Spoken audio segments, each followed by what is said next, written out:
Hi guys, चलो हम शुरू करते हैं मिनिकेट 11। ठीक है, तो क्वेश्चन नंबर 1 के साथ में शुरू करते हैं। तो सबसे पहले क्वेश्चन नंबर 1, क्या इसे हमें करना है या छोड़ना है? तो देखो, एक बार जब इसे पढ़ते हैं तो ये पढ़ने में ज़्यादा कोई इतना मुश्किल लगता नहीं है, और मैं अपना ओपिनियन बताता हूँ कि इसे 100% करना है। बहुत आसान क्वेश्चन है।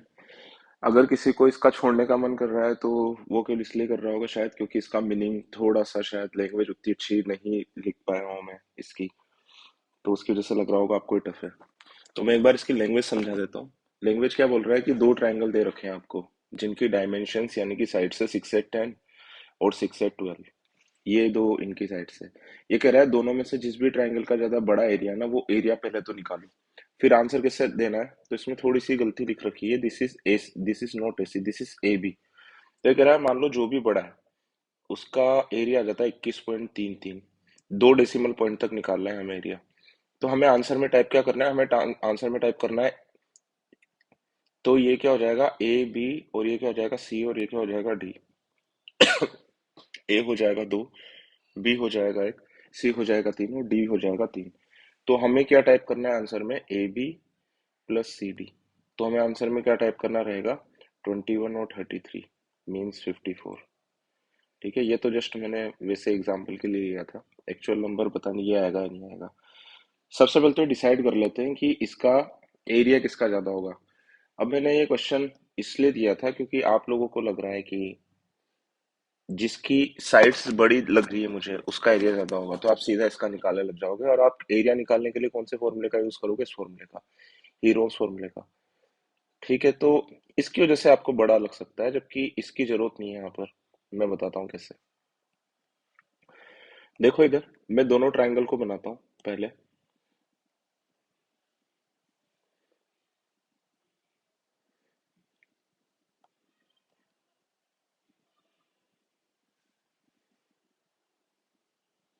ये 6 8 और ये है 10। मुझे पता है कि ये तो पाइथागोरियन ट्रिपलेट है और ये राइट एंगल ट्रायंगल है। यानी कि 6 और 8 के बीच का एंगल क्या हो जाएगा, 90 डिग्री हो जाएगा। और दूसरा वाला क्या है, ऑब्ट्यूस एंगल ट्रायंगल है। क्यों है, इसको निकाल के देखने की जरूरत नहीं है। बस ये देख लो कि ऑब्ट्यूस एंगल ट्रायंगल क्यों है। क्योंकि ये वाली डायमेंशन दोनों उतनी ही है, 6 और 8 ही है, और इसकी डायमेंशन बढ़ गई। तो इससे पता चल रहा है कि 12 का स्क्वायर ज्यादा हो जाएगा 8 का स्क्वायर प्लस 6 के स्क्वायर से, है ना। या अगर आप ये भी नहीं निकालते हो कि ये ऑब्ट्यूस एंगल ट्रायंगल है, तब भी कोई दिक्कत वाली बात नहीं है। मत निकालो। बस इतना इंश्योर कर लो कि ये 90 डिग्री तो अब नहीं रहा। 90 डिग्री तो कब होता है, जब ये 10 होता है। ठीक है। अब एरिया, ट्रायंगल के एरिया के कितने फॉर्मूले होते हैं, 5। तो मैं कौन सा वाला लगा रहा हूँ, हाफ इंटू आसपास वाली साइड 8 इंटू 6 इंटू दोनों के बीच के एंगल का साइन, साइन 90। तो बिल्कुल इसी चीज से इस वाले ट्रायंगल का एरिया क्या हो जाएगा, हाफ दोनों साइड और इनके बीच का एंगल। अब देखो, ये जो भी एंगल होगा, ये 90 तो नहीं होगा ना, sign of not equal to, ऐसे नहीं लिखते हैं, दूसरे तरीके से लिखते हैं। साइन, ये जो कुछ भी होगा 90 तो नहीं होगा ना, कम से भी कम। ठीक है। अब इधर ध्यान से देखो, किसका एरिया बड़ा है ये बताना है। ये भी हाफ है, ये भी हाफ है, ये 8 है, ये भी 8 है, ये 6 है, ये भी 6 है। अब इधर ध्यान से देखो, साइन 90 बड़ा होता है 90 के अलावा आप कुछ भी ले लो उससे। ठीक है, हमेशा बड़ा होगा, इसमें कोई सोचने वाली बात है ही नहीं। और साइन 90 की वैल्यू भी कितनी होती है, 1। तो हमें देखने में क्या लग रहा है कि यार इसकी साइड छोटी है, इसकी साइड बड़ी है, तो एरिया इसका बड़ा होगा, जो जबकि ऐसा नहीं है। एरिया इसी का ही ज्यादा होगा। और इसका एरिया निकालना कितना आसान है, 90 डिग्री है ना। तो या तो आप साइन 90 की वैल्यू 1 यहाँ से रख दो, तो ये क्या हो जाएगा, 8 इंटू 6 डिवाइड बाई 2, है ना। या फिर सीधा half into base into height यहाँ से भी हो जाएगा, तो ये हो जाएगा 24। तो 2 डेसिमल पॉइंट तक निकालना था, तो इसका एरिया क्या होगा, 24.00। तो इसका आंसर कितना आ जाएगा, 24 + 00। तो यहाँ जाएगा 402। तो यहाँ से एक बात सीखने की है कि जैसा दिखता है वैसा होता नहीं है। हमें लग रहा था कि इसका एरिया ज्यादा आएगा, इसकी साइड्स बड़ी है, पर इसका एरिया ज्यादा नहीं आया, ज्यादा किसका आया था, इसका। ठीक है, तो अब आपको पता लग ही गया होगा। ये जो चीज मैंने लिखी है ना, साइन 90 वाली बात, ये वाली बात तो आप दिमाग में सोच ही सकते थे, इसका एरिया भी आप दिमाग में निकाल ही सकते थे। और मेरे हिसाब से बिना लिखे भी हो सकता था क्वेश्चन, अगर आप इसको विजुलाइज कर लेते तो। कि इसमें तो 8 और 6 के बीच का एंगल 90 और इसमें नहीं है, यानी कि इसका एरिया छोटा और इस वाले का बड़ा आएगा। ठीक है, तो आसान क्वेश्चन था। चलो अब क्वेश्चन नंबर 2 पर चलते हैं हम लोग। तो ये क्या कह रहा है, बेस 8 के अंदर एक नंबर लिख रखा है इसने। ये वाला क्वेश्चन भी 100% करेंगे, और मेरे हिसाब से तो ये तो रिवीजन है आपका। ये वाला रूल तो मैं काफी बार बता ही चुका हूँ आप लोगों को। तो इधर ध्यान से देखो, ये है बेस 8 और 9 से रिमाइंडर निकालना है। तो आप बिल्कुल इसके पैरेलल चीज लो, बेस 10 में कोई नंबर लिखो, क्योंकि बेस 10 के अंदर हमें सभी से रिमाइंडर निकालना आता है, मोस्टली नंबर से निकालना आता है। मान लो कि यही वाला नंबर होता है बेस 10 में, और मुझे किससे रिमाइंडर निकालना होता है, यहाँ पर किससे पूछा उसने, बेस 8 है और 8 से एक ज्यादा यानी कि 9 से रिमाइंडर पूछा है। सिमिलरली बेस 10 और अगर 11 से पूछता तो यहाँ पर क्या रूल लगता, 11 से रिमाइंडर निकालने का क्या रूल होता है कि हम एक एक का ग्रुप बनाते हैं बेस 10 में। फिर क्या करते हैं हम करते हैं plus minus plus minus plus minus और प्लस। तो सिमिलरली सेम रूल यहाँ पर भी अप्लाई करेंगे हम, plus minus plus minus plus minus और प्लस। फिर क्या करते थे, इसको सॉल्व कर लेते थे, प्लस का 7 माइनस का 6 प्लस का 5, इस तरीके से सॉल्व करके जो भी आंसर आता था वही 11 से रिमाइंडर हो जाता था। तो हम यहाँ पर भी क्या करेंगे, वही चीज सॉल्व करेंगे। तो ये कितना हो जाएगा 1, ये कितना हो जाएगा 1, जोड़ बाकी आप अपने हिसाब से कर सकते हो। और ये कितना आ जाएगा, एक 1 यहाँ से आ जाएगा। तो इसका 9 से रिमाइंडर कितना आ जाएगा, 4। ये आंसर हो जाएगा। बहुत ही आसान क्वेश्चन था। अच्छा, डेसिमल के अंदर हम 9 का क्या रूल लगाते हैं, अगर 9 से रिमाइंडर निकालना होता तो हम हर एक ग्रुप के आगे प्लस साइन लगा देते हैं। ठीक है, हर एक ग्रुप के आगे प्लस साइन लगा करके जोड़ देते हैं सबको, या फिर सॉल्व कर लेते हैं। सिमिलरली बेस 8 में 7 का रूल क्या लगेगा, 7 का रूल भी ये लगेगा, बेस से एक कम। 10 के लिए 9 क्या था, बेस 10 से एक कम यानी कि 9। तो यहाँ पर भी एक एक का ग्रुप हम लोग बनाएंगे, और एक एक का ग्रुप बनाने के बाद में सबके आगे क्या लगा देंगे, प्लस साइन लगा देंगे। ठीक है, तो दूसरा वाला क्वेश्चन भी बहुत ही ज्यादा आसान था। अब देखो तीसरा वाला जो क्वेश्चन है ना, मैं इसके अंदर आपको ये ओपिनियन देता हूँ कि जहां तक इसको, कई क्वेश्चन ऐसे होते हैं इसको थोड़ा बहुत लिख नहीं लोगे, वहां तक देख करके कमेंट करना बहुत ज्यादा पॉसिबल नहीं है। देखने से ऐसा भी लग रहा है कि हो जाएगा, पर ये क्वेश्चन थोड़ा सा बेकार है। ठीक है, मैंने एक बार किया हुआ है ये क्वेश्चन, इसलिए मैं पहले से आपको बता रहा हूँ। ठीक है, तो देखो इसको लिखोगे भी तो देखो कैसे लिखोगे, कैसे लिख करके देखूंगा मैं और कितना लिख करके देखूंगा। तो ये क्या आ जाएगा, A B C upon D plus C is equal to कितना आ जाएगा, 2/1। आ रही है बात समझ में। फिर मैं इसको क्या लिखूंगा, A B D upon C plus C, इसको क्या लिखूंगा मैं, 3/1। और फिर इसको क्या लिखूंगा, इसके नीचे ले जा रहा हूँ ये। तो ये क्या हो जाएगा, A plus C plus E upon B plus D, इसको मैं क्या लिखूंगा, 1/1। जैसे मैं इसको ये लिख करके देखूंगा ना, तो मुझे लगा यहीं से बस मुझे थोड़ा सा पता लग गया कि थोड़ा सा लेंदी हो सकता है। ठीक है, फिर मैं आपको करके बताता हूँ एक बार।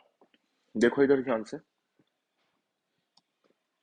इसको ऐसे लिखने का क्या फायदा है, क्या मैं ये कह सकता हूँ कि ए बी सी तो है 2x और ये है x, यानी कि अगर मैं सभी को जोड़ दूं, a plus B plus C plus D plus E, तो this will be x and this will be 2x। इसको मैं साथ साथ करके इसलिए बता रहा हूँ क्योंकि बिना करे आप लोगों को पता नहीं चल पाएगा, आप इससे ना तो छोड़ पाओगे और ना ही वैसे कर पाओगे। तो साथ में ट्रायल ले लिया बीच में, इसी तरीके से मेरा काफी टाइम वेस्ट भी हो जाता है ना कई बार, तो करके देख लेते हैं। तो मुझे क्या पता चला कि ये जो भी है ये 3x टाइप का होगा। 3x टाइप का यानी कि सम किसका मल्टीपल होगा, सम मल्टीपल होगा होगा 3 का, सम मल्टीपल होगा 3 का। अच्छा यहां से ध्यान से देखो, ये कितना हो जाएगा, ये तो हो जाएगा 3y और ये हो जाएगा y, यानी कि सम किसका मल्टीपल होगा, तो सम मल्टीपल होगा 4 का। यहां से देखने से इस वाले रेशो में डिवाइड करना है तो मुझे, आ रही है बात समझ में। यहां से क्या पता लग रहा है कि अगर ये z है तो ये भी z है, यानी कि दोनों का सम, पांचों का सम कितना होगा, 2z, यानी कि 2 का भी मल्टीपल होगा। तो 2 का मल्टीपल लिखने की तो जरूरत नहीं है, क्योंकि हमने ऑलरेडी लिख दिया ना कि सम 4 का भी मल्टीपल होगा। तो ऑलरेडी 2 का मल्टीपल तो होगा ही। अब देखो इन दोनों को क्लब करो, कि ए बी सी डी का जो सम है ना, मुझे 3 का भी मल्टीपल चाहिए और मुझे 4 का भी मल्टीपल चाहिए। ऐसा कौन सा नंबर होता है जो 3 और 4 दोनों का मल्टीपल हो जाता है? तो उसका जवाब है, ऐसा नंबर होता है 12, 12।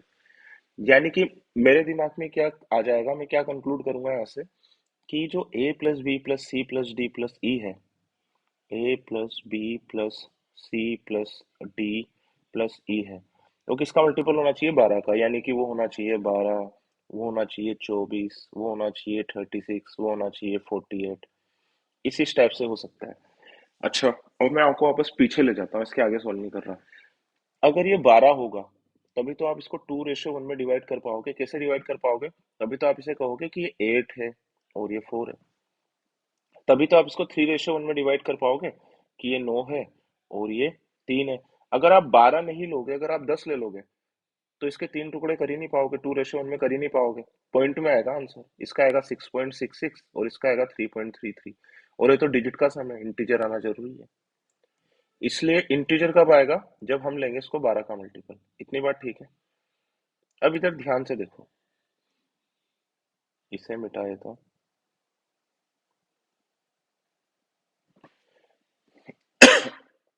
अब ये क्या बोल रहा है कि ए बी सी डी ई जो है ना, सारे के सारे आपको डिस्टिंक्ट लेने जरूरी है, और जीरो भी नहीं ले सकते आप। ये चीज थोड़ी हेल्प करेगी हमारी सॉल्व करने में। नॉन जीरो डिजिट्स और डिस्टिंक्ट, ये दोनों ही हमारी हेल्प करेगी। इसमें डिस्टिंक्ट तो काफी हेल्प करने वाला है। तो अगर ये बताना चाहूँ आप लोगों को कि ए बी सी डी ई का मिनिमम सम कितना होगा, ए बी सी डी और ई का मिनिमम सम कितना होगा, तो मिनिमम से मिनिमम लो। 1 2 3 4, 4 और 5, तो इनका मिनिमम सम कितना हो रहा है? 15। अच्छा, अब अगर कोई पूछ लेगा कि इनका मैक्सिमम सम कितना होगा, उसकी भी रेंज हम लोग निकाल लेते हैं। तो मैक्सिमम में एक को कितना मान सकता हूँ? 9, 8। अच्छा, 9 एक को ही मान सकता हूँ क्योंकि सारे के सारे डिस्टिंक्ट लेने हैं, भी लिखा हुआ है 7, 6 और 5। तो इसका मैक्सिमम सम कितना हो रहा है? 35। यानी कि ए बी सी डी का जो आंसर है ना, वो किससे किसके बीच में होगा? 15 से और 35 के बीच में होगा। तो we are left with only one case, कि ए बी सी डी क्या हो सकता है? केवल और केवल 24 ही हो सकता है, इसके अलावा और कुछ हो ही नहीं सकता। ठीक है? 48 भी नहीं हो सकता। बाकी के सारे केस हट जाएंगे यहाँ से।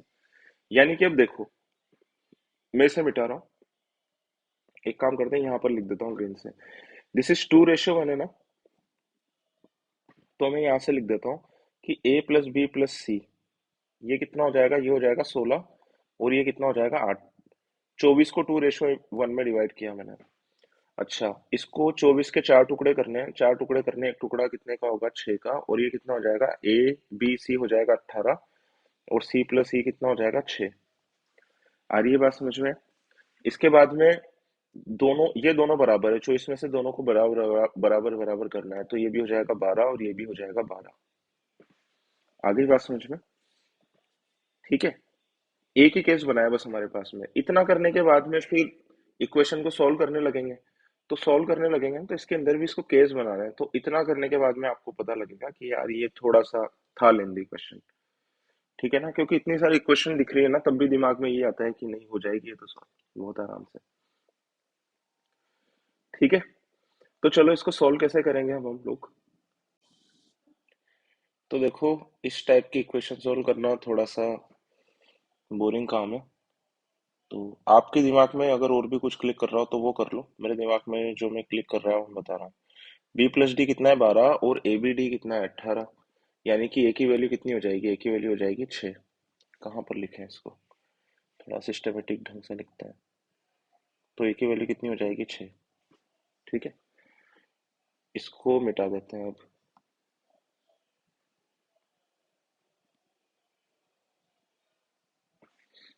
अच्छा, और क्या क्या मैं यहाँ से देख सकता हूँ? तो देखो, ए बी सी और ए बी ओ डी, इन दोनों को देखो। तो इधर ध्यान से देखो, जब ए बी सी जुड़ते हैं तो 16 बनता है, और जब ए बी और सी की जगह पर डी आता है तो कितना बनता है? 18 बनता है। या तो आप दोनों को माइनस कर लो, और अगर माइनस नहीं करना है आपको तो फिर ऐसे कर लो। कैसे करोगे? कि सी की जगह पर डी आते ही सम दो ज्यादा हो जाता है। इसका क्या मतलब हो गया? कि सी में दो जोड़ने से डी बन जाएगा।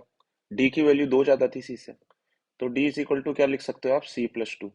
या फिर जो इन दोनों को आप माइनस कर लो, A B C is equal to 16, और A B D is equal to 18, इन दोनों का आप माइनस कर लो। तो यहाँ से भी आपको पता चल जाएगा कि D is equal to C+2। ठीक है, कैलकुलेशन आप अपने हिसाब से कर सकते हो, बस जितना भी सॉल्व होना था ना ये सॉल्व हो गया। और ऐसे क्वेश्चन में बड़ा क्यों होगा, ऐसे क्वेश्चन में केस भी बन जाता है ना, ये वाली बात ध्यान में रख करके चलनी पड़ेगी हम लोगों को। ठीक है, इसके बाद में और हम क्या क्या कर सकते हैं यहाँ से, ये यहाँ से भी दिख रहा होगा आपको, इस जगह से भी देखो कि डी में जब ई जुड़ता है तब 8 बनता है, और जब ई में सी जुड़ता है तो 6 बनता है, यानी कि दो ज्यादा बन रहा है, तो डी की वैल्यू दो ज्यादा होगी। आ रही है बात समझ में? ठीक है, इसके बाद में और क्या क्या कर सकते हो आप यहाँ से, बी प्लस डी की वैल्यू भी आपको पता ही है, यहाँ से सी प्लस ई की भी वैल्यू आपको पता ही है। तो एक काम करते हैं, केसेस बनाने पड़ेंगे यहाँ से। तो ये कितना हो जाएगा, C plus E is equal to कितना है, 6। और B plus D is equal to कितना आ रहा है, 12। और D plus C is equal to कितना आ रहा है, 8।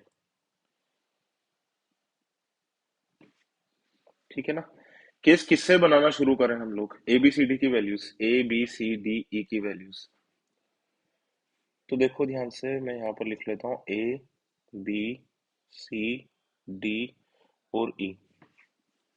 ए की वैल्यू तो फिक्स होगी, जिसकी वैल्यू फिक्स है ना उसको मैं सीधा सीधा इस वाले कलर से लिख रहा हूँ, ब्लू वाले कलर से। ए की वैल्यू कितनी है, 6। अब इधर ध्यान से देखो, ई की क्या क्या वैल्यू हो सकती है। एक तो हो सकती है 1, और मैं केस इससे बना रहा हूँ, ग्रीन कलर से लिख देता हूँ। मैं केस बना रहा हूँ इससे, सी और ई। क्यों बना रहा हूँ इसका कारण भी जान लो कि इसके केस कम बनेंगे। कि ये अगर 1 है तो फिर ये 5 हो जाएगा, ये 2 है तो ये 4 हो जाएगा, ये 3 है तो ये 3 हो जाएगा। लिख तो लो एक बार, बाद में एलिमिनेट कर लेंगे। ये अगर 4 है तो ये कितना हो जाएगा, 2 हो जाएगा। और अगर ये 5 है तो ये कितना हो जाएगा, 1 हो जाएगा। जीरो 6 मुझे लेना ही नहीं है, क्योंकि जीरो कोई भी नहीं है, सारे के सारे कैसे नॉन जीरो है। तो यहाँ तक आने के बाद में पता लगता है कि ये बड़ा हो जाएगा। और मैं अपना खुद क्या बताता हूँ कि मैंने भी ये क्वेश्चन पहले किया था तो पता नहीं लगा था, उसके बाद में पता लगा था कि थोड़ा सा झंझट है इस क्वेश्चन में। ठीक है, पर कोई बात नहीं, कुछ क्वेश्चन ऐसे होंगे ही जो कि हम करके देखेंगे ना, तभी हमें पता लगेगा, ऐसे पता नहीं लगेगा। ठीक है, तो देखो सी और ई तो बराबर हो नहीं सकते, तो इसको तो मैंने हटा दिया, है ना। अब देखो ई की वैल्यू मैंने मैंने 1 मान ली, यहाँ से ई की वैल्यू मैंने 1 मान ली, तो डी की वैल्यू कितनी आ जाएगी, यहाँ से 7 आ जाएगी। अच्छा, सी की वैल्यू मैंने कितनी मानी, यहाँ से 5। ठीक है, तो डी की वैल्यू कितनी आ जाएगी, यहाँ से 7। डी की तो हमने वैसे भी निकाल ली, डी की वैल्यू 7 आ जाएगी। तो बी की वैल्यू कितनी आ जाएगी इस वाली इक्वेशन से, डी की वैल्यू यहाँ पर रख दो 7, तो बी की वैल्यू यहाँ से कितनी आ जाएगी, 5। तो दो बराबर आ गए ना बी और सी, तो यानी कि वाला केस गया। ठीक है, इसके बाद में ई की वैल्यू कितनी रख ली हमने, 2। ई की वैल्यू हमने रख ली 2, तो ई से मैं किसकी वैल्यू निकाल सकता हूँ, डी की। इस जगह पर रख दो, ई की वैल्यू 2 रख दो, तो डी की वैल्यू कितनी आएगी यहाँ से, 6। तो ये वाला केस भी गया, क्योंकि ए के बराबर तो नहीं आ सकता ना, ए तो पहले से 6 था, तो ये वाला केस भी गया। इसके बाद में ई की वैल्यू मैंने कितनी रख दी, 4। तो ई की वैल्यू 4 रखी, तो डी की वैल्यू भी कितनी आ जाएगी, 4। डी और ई बराबर नहीं हो सकते, क्यों नहीं हो सकते, क्योंकि इसने बोल रखा है कि सारे के सारे कैसे चाहिए, डिस्टिंक्ट चाहिए, तो ये भी नहीं हो सकते। तो देखो, अब तो या तो इसका आंसर कुछ होगा ही नहीं, वैसे तो ऐसा लग नहीं रहा कि इसका आंसर कुछ नहीं होगा, क्योंकि बॉक्स में टाइप करने वाला है, मतलब इसी से ही निकलेगा इसका आंसर 100%। तो ई की वैल्यू कितनी है, 5। 5 है तो डी की वैल्यू कितनी आ जाएगी, 3। तो डी की वैल्यू रख दो यहाँ से 3। डी को 3 यहाँ से रख दो, तो बी की वैल्यू कितनी आ जाएगी, यहाँ से 9। तो बी की वैल्यू कितनी आ जाएगी, यहाँ से 9, और ये कितना हो जाएगा, 6। तो वो नंबर कौन सा बनेगा, ये बनेगा। ठीक है, तो है इस क्वेश्चन में थोड़ा सा झंझट, मैं तो नहीं कहूंगा राउंड 1 में कर लो, पर इसमें आपको आराम से पता नहीं लगेगा, कई बार ऐसे क्वेश्चन जल्दी भी सॉल्व हो जाते हैं। ठीक है, तो ये आपके लिए एक राइट और रॉन्ग चॉइस दोनों हो सकती है, पर अगर ढंग से करोगे। बाकी ये बात ध्यान में रखना कि अगर इसे पिक कर भी लो, तब भी 2 मिनट से ज्यादा बिल्कुल भी नहीं बिगाड़ने राउंड 1 में, 2 मिनट तो बिल्कुल मैक्सिमम है। आ रही बात समझ? और बिल्कुल भी टाइम वेस्ट नहीं होता, आप ये मत सोचा करो कि आपने 2 मिनट बिगाड़ दिया, आंसर निकला तो टाइम वेस्ट हो गया, बिल्कुल भी नहीं हुआ। इतना साफ सुथरे तरीके से लिखो कि जब भी आपके पास में एक्स्ट्रा टाइम होगा, आप दोबारा आ जाओ इसके ऊपर। ठीक है, दूसरी क्या क्या बातें, क्या क्या एक्सपीरियंस हमारे काम में आ सकता है इस टाइप के क्वेश्चन में, हम जानते हैं डिजिट वाले क्वेश्चन है ना, इनमें केसेस बनते हैं, हमने काफी सारे किए भी हैं क्लास में। और अगर आप इसको थोड़ा सा पक्का रजिस्टर करना चाहते हो अपने दिमाग में, तो आप एक काम करो, जो जो क्वेश्चन मैंने इस टाइप के डिजिट वाले किए हैं, तुरंत वीडियो को पोस्ट करके वो खोलो और वहां से देखो, वहां पर भी केसेस कैसे बन रहे थे। और जब हमने क्लास में जो क्वेश्चंस किए हैं जिसमें केसेस बन रहे थे, उसके सामने तो ये केस बहुत ज्यादा आसान है। ठीक है, तो मैंने आपको बता दिया इसके साथ डील कैसे करना है, देखने से पता नहीं चलेगा, कर लेंगे। बाकी 2 मिनट से ज्यादा नहीं बिगाड़ना है आपको इसके अंदर। इसके बाद में क्वेश्चन नंबर 4। क्वेश्चन नंबर 4 देखने से लग रहा है कि हो जाएगा। ये कह रहा है सबको जोड़ने से क्या बनता है, परफेक्ट क्यूब बनता है। परफेक्ट क्यूब आप जानते हो, जैसे कि 27 एक परफेक्ट क्यूब होता है। क्यों होता है, क्योंकि इसमें 3 बार सेम नंबर आते हैं, या फिर 6 बार भी आ सकते हैं। जैसे 64 भी एक परफेक्ट क्यूब होता है। तो ये क्या होता है, दो 6 बार मल्टीप्लाई होता है। तो 3 बार आ जाए या 6 बार आ जाए, 9 बार आ जाए, 3 का मल्टीपल है। या फिर 216 भी एक परफेक्ट क्यूब होता है। ये कैसे होता है, इसमें 3 बार तो 2 आते हैं और 3 बार ही 3 आता है ना। तो ये भी परफेक्ट क्यूब है। इधर ध्यान से देखो। तो सबसे पहले तो मैं इसको क्या करूंगा, मैं इसको सोल्व करूंगा, सिंप्लीफाई करूंगा, ऐड करूंगा। सबसे पहले तो हर एक ब्रैकेट में ए है, और ए कितनी बार आ रहा है तो ये देखना पड़ेगा। तो इसकी काउंटिंग कैसे मैं करूंगा, यहाँ से देखो। अब आप लोग क्या लगाओगे, इसमें एपी लगाओगे, है ना। मैं एपी नहीं लगाऊंगा, थोड़ा सा लेंदी प्रोसेस मुझे लगता है। काउंटिंग कहाँ से शुरू हो रही है, पहले ब्रैकेट में 109 से, दूसरे में कहाँ से हो रही है 110 से, तीसरे में कहाँ से हो रही है 111, 112, और ये कहाँ तक जा रही है 135 तक। ठीक है, तो ये कितना हो जाएगा, ये हो जाएगा 25। 25 नंबर तो 111 से और 135 तक हो गए, और दो ये रहे। यानी कि ब्रैकेट्स कितने हैं, ब्रैकेट्स है 27 ब्रैकेट्स। 27 ब्रैकेट्स में से हर ब्रैकेट के अंदर क्या है, ए है। तो सारे मिला करके कितने हो जाएंगे, 27 है। और प्लस ये तो 109 plus 110 plus dash dash dash कितना हो जाएगा 135। ये कितनी है, ये है 27 टर्म्स। एपी का सम आपको आता ही होगा, 27 है, प्लस ये कितना हो जाएगा 27 इंटू 109 प्लस 135 डिवाइड बाय 2।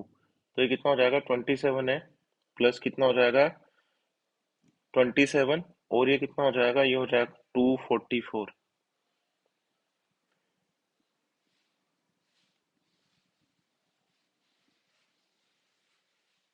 ये हो जाएगा 244 डिवाइड बाय 2।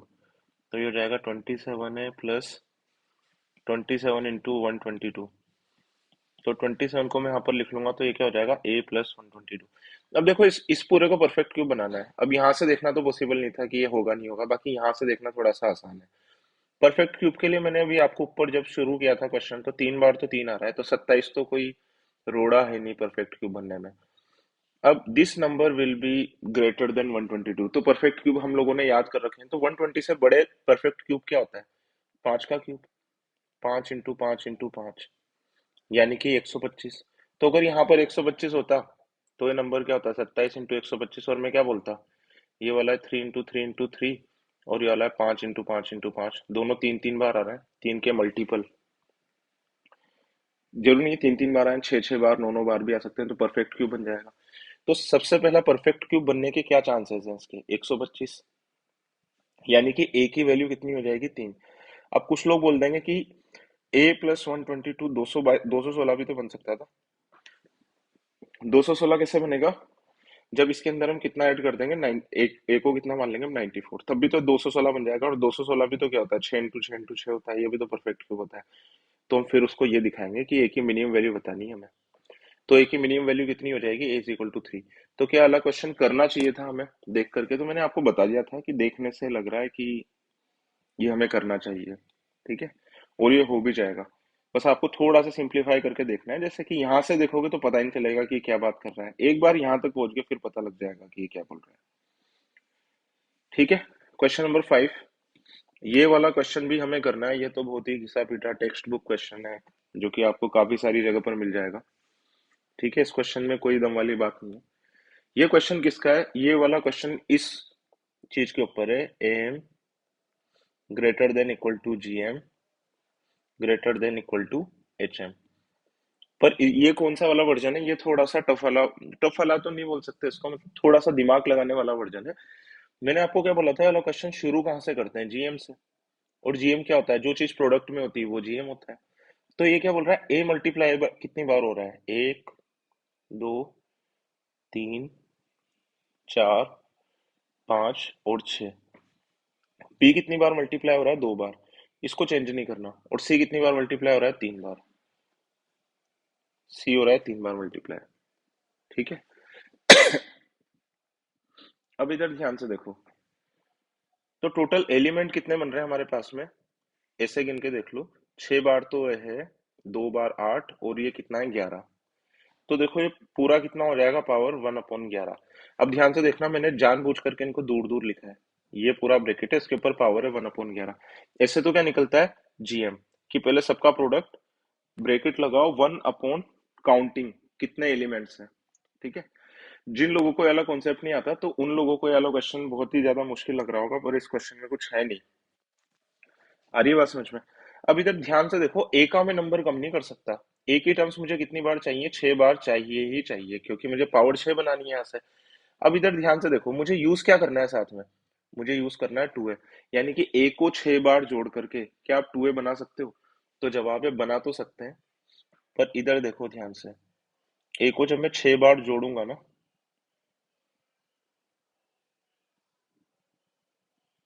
तो ये सिक्स ए बन जाएगा।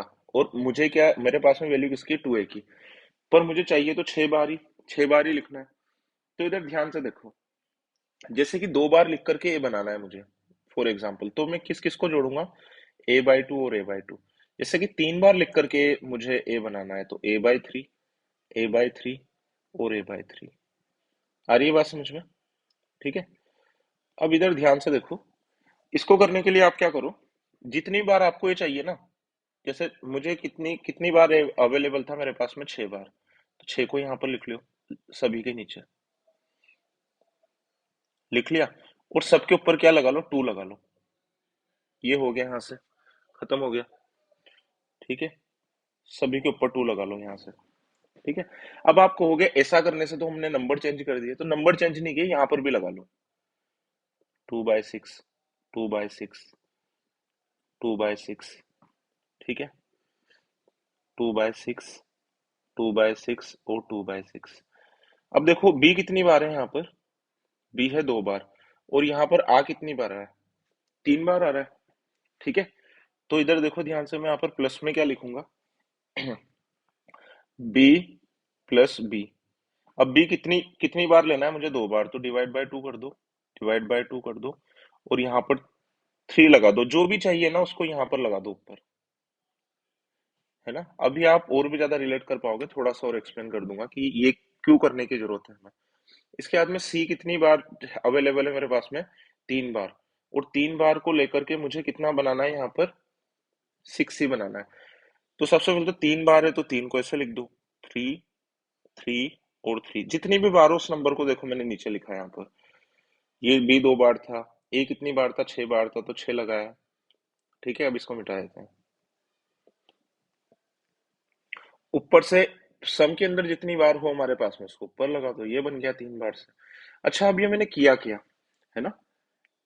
इसको 2 मिनट के लिए छोड़ दो, सवाल तो सॉल्व हो गया। मैं ये चीज लगा रहा हूँ कि मेरे पास में 11 नंबर है। 11 नंबर कौन कौन से हैं, 2a/6, 2a/6, two A two A by six, 2a/6 और 2a/6 और 2a/6। छह बार तो ये है। और सातवां नंबर ये है ये। और आठवां नंबर भी है ये।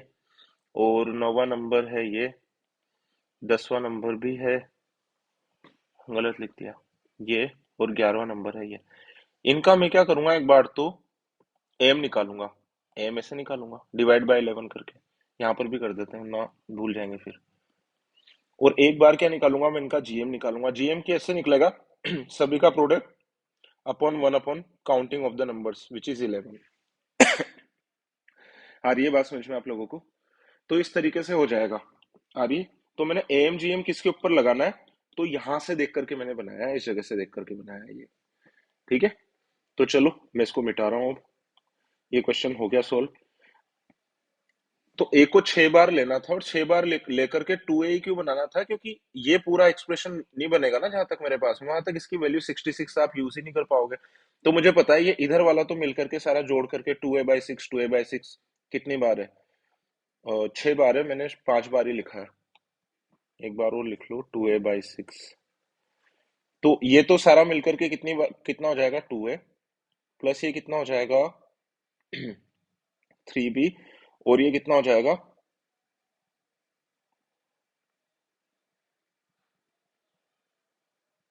ये हो जाएगा 6c। इधर ध्यान से देखो, इसको समझने के लिए फिर से एक बार बता रहा हूँ, इसको मान लो के, इसको भी मान लो के, और इसको भी मान लो के। तो ये क्या हो जाएगा 3k, और के की जगह पर वापस रख दोगे आप क्या, 6c/3।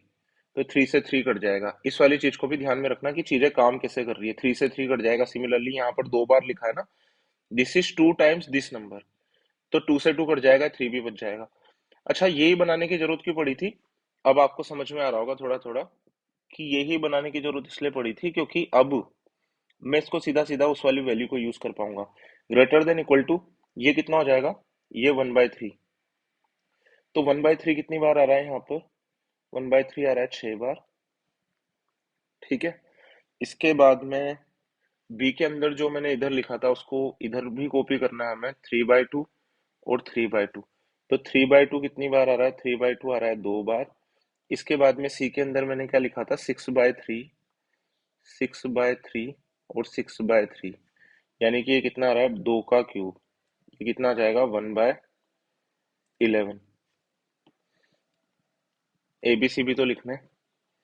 ए की पावर कितना आ जाएगा 6, बी का स्क्वायर और सी का क्यूब, ये कितना आ जाएगा 1/11। ठीक है। इसकी वैल्यू सीधी सीधी आप यहाँ से रख दोगे, ऊपर से गिवन है 66। तो ये कितना हो जाएगा 66/11 ग्रेटर देन इक्वल टू, मैं पावर 11 रेस कर रहा हूँ दोनों तरफ, 11 रेस कर रहा हूँ, तो ये कितना हो जाएगा ऊपर, तो ये कितना हो जाएगा 2 का क्यूब, 3 का स्क्वायर, और नीचे कितना हो जाएगा 3 की पावर 6 और 2 का स्क्वायर। बस यही हो जाएगा। इसके बाद में ये इसकी वैल्यू आ जाएगी 6, बी का स्क्वायर और सी का क्यूब। यहाँ से क्या आ जाएगा 6 की power 11 greater than equal to क्या आ जाएगा, 2, ये पावर इससे कट जाएगी, और यहाँ पर कितना आ जाएगा 3 की पावर 4, और ये क्या आ जाएगा A की पावर 6, बी का स्क्वायर और सी का क्यूब। ठीक है। इसको उस तरफ फेंक देंगे हम लोग। तो इसकी इसकी वैल्यू कितनी आ जाएगी, इसकी वैल्यू आ जाएगी 3 की पावर 4, 6 की पावर 11 अपॉन 2। यानी कि ये वाली जो चीज है ना, ये वाली चीज, मान लो इसकी वैल्यू एक मिनट के लिए मान लो कि ये वाली वैल्यू आ रही है 1000। आप ये मत सोचना कि इसको सॉल्व करवाएगा, इसी फॉर्म में आंसर ऑप्शन थे इसके, मैंने हटा दिए, जिस भी एग्जाम का क्वेश्चन था। तो इधर ध्यान से देखो, इसकी वैल्यू 100 है, तो स्टेटमेंट क्या है कि ये इधर जो भी है इसकी वैल्यू 100 या उससे छोटी होगी, तो इसकी मैक्सिमम वैल्यू कितनी हो सकती है, इसके बराबर। तो ये वाला आंसर हमें लिखना था वहां पर। हो गया सोल्व बस। ठीक है। तो इस तरीके से हमें चीजों को करना है। तो ये वाला क्वेश्चन भी आपको करना है, आपको देखने में कितना ही बड़ा लगाओ, क्योंकि ये चीज मैंने उन लोगों के लिए एक्सप्लेन करके सिखाई है जो इसको फर्स्ट टाइम देख रहे हैं, उसके बाद भी मैं समझता हूँ कि हो सकता है उन्हें ना आया हो। पर जिन लोगों ने बहुत अच्छी प्रैक्टिस की हुई है तो उन्हें पता है कि वाला सवाल कितना ज्यादा सिंपल है। तो अगर अभी भी अगर आपने वाला क्वेश्चन नहीं सीखा है तो अभी भी सीख लो, इसके ऊपर बहुत सारे सवाल आते हैं चैट के अंदर, और भी बहुत सारे एग्जाम्स के अंदर, इसको छोड़ना अफोर्ड नहीं कर सकते मतलब आप। इसके बाद में ये वाला क्वेश्चन है। ठीक है। तो देखो इसके अंदर बहुत ज्यादा पीएचडी वीएचडी हम लोग करेंगे नहीं। ठीक है। मैं बस आपको वैसे ही करके बता रहा हूँ कि एग्जाम में अगर ये वाला क्वेश्चन आ जाए तो ये कितना आसान है इसको करना। ठीक है। तो देखो इधर ध्यान से, इसको करना कितना आसान है मेरे लिए, आपके लिए भी।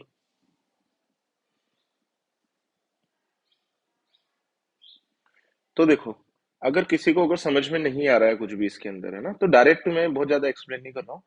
इसका क्या मतलब है, इसका अला तो मतलब समझते हो, x+2, x+y = 2। और x plus Y is equal to -2। ये तो कर ही सकते हो ना। तो ये दोनों क्या होती है, ये दोनों तो लाइन होती है। इन दोनों को बना दो एक बार, दोनों लाइन को।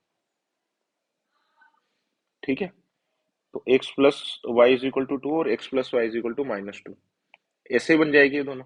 ये वाली लाइन तो कौन सी बनेगी,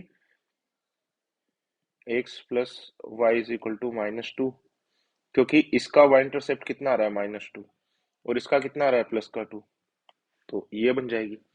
उसके बाद में सिमिलरली ये वाली लाइन क्या हो जाएगी, इसको भी तो ऐसे लिख सकते हैं ना, mod x minus Y is equal to 2। तो एक बार तो ये x माइनस वाई प्लस के 2 के बराबर हो सकता है, और एक बार किसके बराबर हो सकता है, -2 के बराबर हो सकता है ना। दूसरा कलर ले लेते हैं। ठीक है, तो ये तो हो जाएगा +2। ठीक है, और ये हो जाएगा -2। ये दोनों लाइंस पैरेलल है, 2, और ये हो जाएगा -2। तो ये कह रहा है कि इससे बाउंड बाय द कर्व्स। ठीक है, तो आपको पता लगी क्या होगा कि इसका एरिया निकालने के लिए बोल रहा है। तो सबसे अच्छा क्या होता है इसके अंदर फॉर्मूला, इसको ध्यान से देखना आप लोग। इसमें एरिया निकालने में बहुत ज्यादा गलती करते हो, मैं खुद भी इसका एक क्वेश्चन मैंने भी गलत किया था एक टेस्ट में। ठीक है ना, जल्दबाजी में। तो देखो, सबसे बढ़िया इसके अंदर फॉर्मूला लगा लो, product of diagonal divided by 2। तो डायगोनल कितना है यहाँ पर, डायगोनल है 4, यहाँ पर भी कितना है 4। ठीक है, तो ये कितना हो जाएगा, 4 × 4 डिवाइड बाय 2। तो ये कितना हो जाएगा, 16 डिवाइडेड बाय 2। तो ये कितना हो जाएगा, 8। ये आंसर आ जाएगा। मुझे तो ग्राफ के क्वेश्चन बहुत अच्छे लगते हैं। देखो कितना आराम से हो गया। और ये वाली बात तो अगर मैंने ना भी बताई होती आपको, तो ये तो आपको भी तो पता है। कौन सी वाली बात, ये वाली कि mod X is equal to, अगर 2 है तो एक्स या तो +2 के बराबर हो सकता है, तभी मोड लगाने के बाद में आंसर 2 आएगा, या फिर एक्स -2 के बराबर हो सकता है ना। इससे एक लाइन की इक्वेशन आई, दो ग्रीन वाली लाइन की इक्वेशन इससे आई, दो पिंक वाली लाइन इससे आई, और इससे एक रीजन आ गया हमारे पास में। अच्छा, ये दोनों लाइन पैरेलल ही होंगी, ये आपको पता होना चाहिए, क्योंकि इनके स्लोप बराबर आ रहा है। स्लोप कैसे निकालते हैं अभी डिस्कस नहीं करेंगे। ठीक है, चलो। और अगर आपको देखना हो तो YouTube में बहुत सारे वीडियो स्लोप कैसे निकालना है, पर ये छोटी छोटी बातें इसके अंदर डिस्कस नहीं करेंगे। आप भी बोर हो जाओगे, मैं भी बोर हो जाऊंगा। ठीक है, इसके बाद में सवाल नंबर 7। सवाल नंबर 7 भी एक एग्जाम का क्वेश्चन है। ये वाला सवाल भी एग्जाम में आ जाता है। ठीक है, ये भी मैं आपको डायरेक्ट करके बता रहा हूँ। ठीक है, तो देखो ये आपको क्या बोल रहा है। तो सबसे पहले तो मैं एक सिलेंडर बना लेता हूँ यहाँ पर। ठीक है भाई, मैंने मेहनत करके एक बहुत ही सुंदर बना लिया है ये, एक सिलेंडर बना लिया। अब देखो इस क्वेश्चन को, ये बहुत सारे एग्जाम पूछ लेता है और बहुत ही घिसा पिटा सा सवाल है, तो मैं सीधा ज्यादा डिटेल में ना जाते हुए मैं सीधा इसको सॉल्व करने का तरीका बता देता हूँ। ठीक है, देखो ये वाला क्वेश्चन बता क्यों सॉल्व हो रहा है, बताता हूँ अभी आपको क्यों सॉल्व हो रहा है। एक वर्ड के बिना ये क्वेश्चन सॉल्व होगा ही नहीं। ये कह रहा है इसकी हाइट कितनी है, 56 सेंटीमीटर है, और इसकी सरकमफेरेंस दे रखी है, इसकी रेडियस नहीं दे रखी। अच्छा, एक गलती जो मेरे से खुद से भी बहुत ज्यादा होती है, वो आप भी सुन लो। मैं इसको कई बार क्या मानता हूँ, कई बार मैं इसको रेडियस मान लेता हूँ। कई बार सरकमफेरेंस दे रखी होती है तो रेडियस, रेडियस दे रखी होती है तो सरकमफेरेंस। ये गलती आपसे भी हो सकती है बहुत बार जल्दबाजी में। तो ध्यान से देखना, ये पूरे की सरकमफेरेंस है। सरकमफेरेंस का मतलब क्या है, इस पूरे गोले की, मतलब एक तरीके से लंबाई कह सकते हो, या बाउंड्री के ऊपर अगर मैं रोप टाई करूं तो उसकी लेंथ। तो सरकमफेरेंस कितनी दे रखी है आपको उसने, तो सरकमफेरेंस कितनी दे रखी है, दे रखी है उसने आपको 2 सेंटीमीटर। अब ये कह रहा है कि एक रस्सी बांधता है ये। ठीक है, तो रस्सी कौन से कलर की, मान लो कि पिंक कलर की है। तो मान लो कि रोप है ऐसी।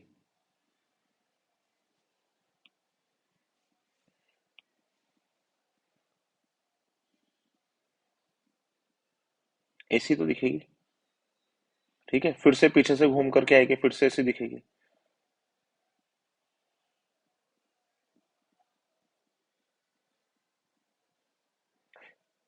तो जैसा कि मैंने शुरू किया था कि क्वेश्चन सॉल्व क्यों हो रहा है, जैसे सॉल्व होता है वैसे सॉल्व क्यों हो रहा है ये। ठीक है, तो बताता हूँ क्यों सॉल्व हो रहा है। इस एक वर्ड के बिना ये क्वेश्चन सॉल्व हो ही नहीं सकता। कौन से वर्ड के बिना क्वेश्चन सॉल्व नहीं हो सकता, इस वाले वर्ड के बिना क्वेश्चन सॉल्व नहीं हो सकता, यूनिफॉर्मली। तो मेरे हिसाब से तो जब भी ये रस्सी वाला क्वेश्चन पूछेगा ना, आपने क्वेश्चन पढ़ ही लिया होगा। ये पूछ रहा है कि मतलब इसके जो कितना कॉपर वायर जो आपने पिंक कलर का जो लपेट रखा है ना, इसकी आप लंबाई बता दो, कितना आपने लपेटा है इसके ऊपर। तो इधर ध्यान से देखो, जब भी वाला क्वेश्चन आएगा ना, यूनिफॉर्मली वर्ड जरूर आएगा। क्योंकि यूनिफॉर्मली नहीं आएगा ना, तो फिर तो इसका आंसर वेरी कर सकता है। हो सकता है कि आपने स्पाइरल पास पास में बना दिया, कोई स्पाइरल आपने ज्यादा दूर कर दिया हो, कोई स्पाइरल आपने बिल्कुल फिर से पास में बना दिया हो। आ रही है बात समझ में क्या बात कर रहा हूँ? तो यूनिफॉर्मली का मतलब क्या है कि यहाँ से यहाँ तक की डिस्टेंस अगर एक्स है, तो यहाँ से यहाँ तक की भी डिस्टेंस एक्स है, मतलब यूनिफॉर्मली है। तो ये वाला वर्ड तो हमेशा आएगा ही आएगा, इसके बिना तो ये सवाल सोल्व होगा ही नहीं, और लिखेगा भी। तो ये तो मेरा जवाब बना दिया कि जैसे मैं सोल्व कर रहा हूँ वैसे सवाल क्यों, वैसे इसका आंसर क्यों आ रहा है। तो जब जब भी ये रस्सी की लंबाई पूछ ले, तो रस्सी की लंबाई निकालने के लिए आपको क्या निकालना है? डायमीटर की लेंथ। डायमीटर की नहीं, हाइपोटेनियस की लेंथ। अब आप कहोगे हाइपोटेनियस कहाँ से आ गया बीच में? मैं बताता हूँ कहाँ से आ गया। आपको क्या करना है, जब भी आ जाए तो आपको आपको घबराना नहीं है, ठीक है? पाकिस्तान के प्राइम मिनिस्टर का डायलॉग है ये, कि सबसे पहले तो आपने घबराना नहीं है। तो हम लोग यूज कर सकते हैं इसको 27 नवंबर तक। तो ये पिंक वाला जो है ना, ये ही है रोप की लेंथ, ठीक है? तो ये हाइपोटेनियस है। अब आप कहोगे कि एग्जाम में हम ये तो बना लेंगे, बाकी ये कौन सा ट्रायंगल हुआ, इसकी ऊंचाई क्या होगी? तो इसकी ऊंचाई होगी 56। अब ये निकालना सीख लो एक बार कि ये कैसे निकलेगा। जैसे कि मान लो उसने चक्कर दे रखे हैं आपको, कितने चक्कर लगा रहा है ये? 45। 45 राउंड लगा रहा है, ठीक है? तो इधर ध्यान से देखो, इसको मैं कैसे बताऊं। आप ये मान लो कि ये कौन है। अभी मैंने वैसे वाला नहीं बनाया, मतलब यहाँ पर जैसे सर्कल बना करके नहीं बनाया। एक बार अगर मैं इसको लपेट करके पूरा घुमा करके लिया था, तो कितनी लंबाई होती बताओ? तो एक बार घुमाने में कितनी लंबाई होती? दो। अच्छा, अब दूसरा जो स्पाइरल बनाया ना मैंने, दूसरा भी इसी के ऊपर बना दिया, ये मान लो। दूसरा भी इसी के ऊपर बना करके दोबारा मैंने दो बना दिया, मतलब एक के ऊपर एक और रस्सी लपेट दी मैंने। तो इसकी लंबाई कितनी होगी? 2 इंटू 2।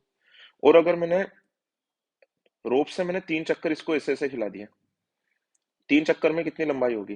3 इंटू 2, ठीक है? तो आपको ये मानना है कि सारे के सारे जो 45 के 45 चक्कर है ना, ये ऐसे ऊपर की तरफ नहीं जा रहे हैं, ये ऐसे एक के ऊपर एक ही इसने लपेट रखे हैं, है ना? जैसे एक चक्कर, फिर 2 चक्कर, फिर 3 चक्कर, सारे के सारे ये मानना है कि एक के ऊपर ही एक इसने 45 राउंड बना रखे हैं ऐसे, ठीक है? 45 राउंड बना रहे हैं, तो 45 राउंड में कितनी रस्सी वेस्टेज हो जाएगी आपकी? एक राउंड बनाने में 2 सेंटीमीटर लगती है, तो 45 राउंड बनाने में कितनी लगेगी? 2 इंटू 45। तो ये क्यों है, कैसे है, इसकी डिटेल के ऊपर या तो मेरे दूसरे वीडियो देख लेना आप लोग, उसके अंदर आपको मिल जाएगा। तो ये 90 सेंटीमीटर और ये है 56 सेंटीमीटर। बस इसकी आप ये निकाल लो, लेंथ निकाल लो, ठीक है? उससे पहले आपको पता है कि हम एक काम करते हैं, हमें ट्रिपलेट कुछ रटी हुई है हमने, तो कोई बात नहीं, काम नहीं आ रही पर आदत नहीं छोड़नी उनको यूज करने की। This is 45 and this is 27, ठीक है? 27 28। कोई ट्रिपलेट नहीं आती हमें 28 और 45 से, तो हमें करना ही पड़ेगा इसको, है ना? कुछ और है नहीं हमारे पास में, ठीक है? तो चलो करते हैं इसको। तो इसको हम कैसे करेंगे? 90 का स्क्वायर, ये समझ गए ना आप लोग, इसको मैंने 90 कैसे लिखा? इसको रिवीजन वगैरह और कर लेना। और मैंने एक बार वैसे मेरी कुछ कुछ क्लासों में करवाया हुआ है डिटेल वगैरह, तो इसकी टेंशन लेना मत, फिर कमेंट करके बताना ज्यादा अगर आपको डिटेल चाहिए हो तो। ये कितना हो जाएगा? 56 का स्क्वायर। तो 90 का स्क्वायर कितना होता है? 8100, ठीक है? आंसर अच्छे नहीं दे रखे इसने, क्योंकि मुझे कैलकुलेशन काफी खराब लगती है, और आंसर ऑप्शन खराब दे रखे हैं। ये मेरे किसी साथी ने बनाया वाला क्वेश्चन। तो 56 का स्क्वायर कितना होता है? 56 का स्क्वायर होता है 3136, यही होगा मेरे हिसाब से। 3136 होगा। मैं एक बार कैलकुलेटर से भी चेक कर लेता हूँ। 3136 ही होगा। इसको अगर मैं इसके अंदर ऐड कर लूंगा, 8100 प्लस 3136, तो ये कितना हो जाएगा? 11236, है ना? मन नहीं कर रहा सॉल्व करने का। ये तो पता ही है कि ये इसका जो रूट जो निकलेगा 100 से तो बड़ा ही होगा, क्योंकि अगर 100 इसका आंसर आना होता है तो कम से कम नंबर कितना होता है? इतना होता। इसका रूट क्या निकलता? 100। ये इस वाले नंबर से बड़ा है, तो इसका आंसर 100 से बड़ा होगा, ये हटा दो। इसके तो स्क्वायर के एंड में कितना आएगा? 4 आएगा। आ रही है बात समझ में? तो मुझे एंड में क्या चाहिए, इन नंबर्स का स्क्वायर करके ये बनना चाहिए ये वाला नंबर, है ना। या तो आप कैलकुलेटर से करके खत्म कर लो इसको। तो ये वाला नंबर इससे ही बन सकता है, एंड में 6 से ही बन सकता है, एंड में 6 से ही बन सकता है, पर 36 किससे बनेगा, ये तो पता ही है, मैंने लास्ट 2 डिजिट निकालना सिखा रखा है आपको, of perfect square of any number. तो इसके एंड में तो कितना आएगा, 56 आएगा। याद करो वाला रूल, अपनी कॉपी में से नोटबुक निकालो और याद करो। देखो मैं क्यों बोल रहा हूँ कि इसके स्क्वायर के एंड में 56 आएगा, और इसके स्क्वायर के एंड में कितना आएगा, इसके स्क्वायर के एंड में आएगा 36। तो बिना सॉल्व करे आंसर है इसका 36। बाकी जिन लोगों को नहीं आता कैलकुलेटर से ऐसे करे और खत्म करे इसको। दूसरा एक और यह है कि 110 का स्क्वायर कितना हो जाएगा, 12,100। तो 116 का कितना आएगा, 12,100 से तो बहुत ज्यादा आएगा। आ रही है बात समझ में। तो ये तो 12,100 के आसपास ही है। ठीक है, आ रही है आपको बात समझ में। 12100, 110 का तो आंसर किससे कम होगा, 110 से तो कम ही होगा। ठीक है, तो ये तो 11,000, ये तो 12,000 भी नहीं है, दिस इज 11,000 समथिंग। ठीक है, अगर ये वाला होता तब आप आंसर लिखते इसका 110, क्योंकि हमारे पास में तो 12 से भी छोटा है, 11,236। तो 110 से छोटा ही होगा, तो ये दूसरा लॉजिक है 106 को मार्क करने का। बाकी मार्क तो आप ऐसे भी कर सकते हो, ये 36 देख करके कि 36 किसके एंड में आ रहा है, किसके स्क्वायर के एंड में आ रहा है। तो देखो जो कॉन्सेप्ट हमने सीखा था वो काम में आ गया हमारे। तो ऑप्शन सी। ठीक है ना, इस क्वेश्चन को रिवाइज करके जाना, एग्जाम में आ सकता है ये क्वेश्चन वो क्यूब के लिए भी पूछ लेता है, तो बिल्कुल वैसा का वैसा डायग्राम बनाना है जैसे कि मैंने बताया आपको। आ रही है बात समझ में। मतलब जितनी भी रस्सी लपेट रहा है उसको ऐसे मान लो कि ये ऊपर नहीं जा रही रस्सी, ऐसे जा रही है, क्योंकि इसके अंदर और तो कुछ भी बात मुश्किल नहीं है, ये वाली साइड की लेंथ निकालनी में हो सकता है आपको थोड़ी सी दिक्कत है। ठीक है, चलो सवाल नंबर 8।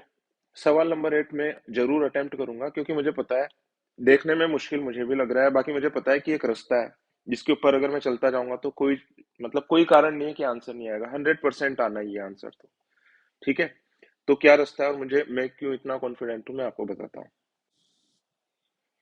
तो चलो शुरू करते हैं।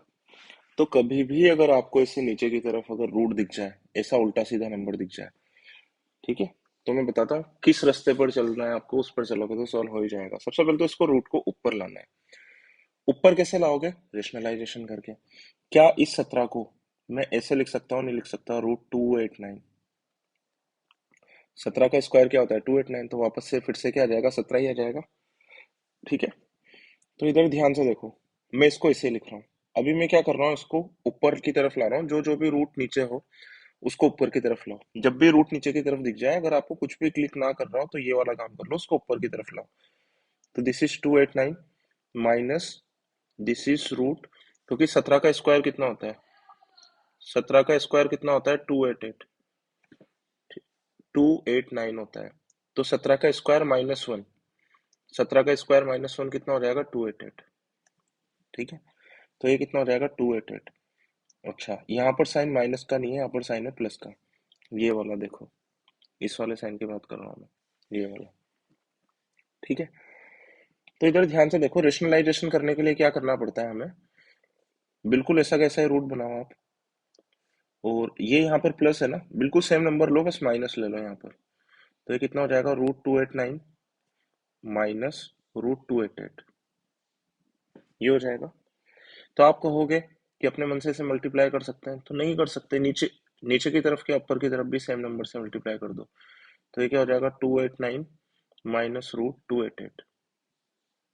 ठीक है, अब ये क्या बन जाएगा, a+b रूट के अंदर, और ये भी क्या बन जाएगा रूट के अंदर, a-b। ठीक है, तो रूट के अंदर दोनों को कॉमन लिख करके मैं क्या कर सकता हूँ, a² माइनस b²। तो सिमिलरली इन दोनों को जब मैं करूंगा ना सॉल्व, इन दोनों को इसको और इसको, तो मैं नीचे क्या आएगा बस मैं केवल वो लिख रहा हूँ। तो रूट के अंदर क्या आ जाएगा, 289 माइनस 288। तो नीचे की तरफ क्या हो जाएगा, 1/√1। तो नीचे की तरफ ऑलमोस्ट 1 ही हो जाएगा, तो मैं हटा सकता हूँ इसको। यानी कि ये वाली टर्म जो है मैं पूरे को मिटा रहा हूँ, ये वाली टर्म जो है पूरी सिंप्लीफाई होकर के क्या बन जाएगी, ये वाली टर्म सिंप्लीफाई होकर के बन जाएगी रूट के अंदर